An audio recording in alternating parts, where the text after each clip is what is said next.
ấy hả chết rồi cũng lấy tiền à ao nè nhọ tam ba này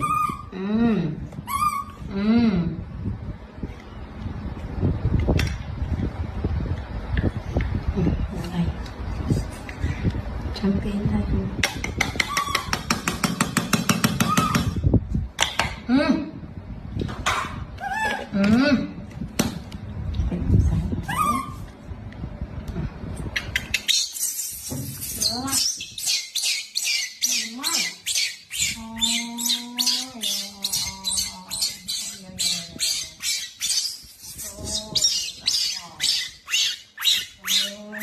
nè mặt bị môn nè thôi nhỉ à kênh sẽ ba nó nè kênh ấy kênh thôi ấy nè mà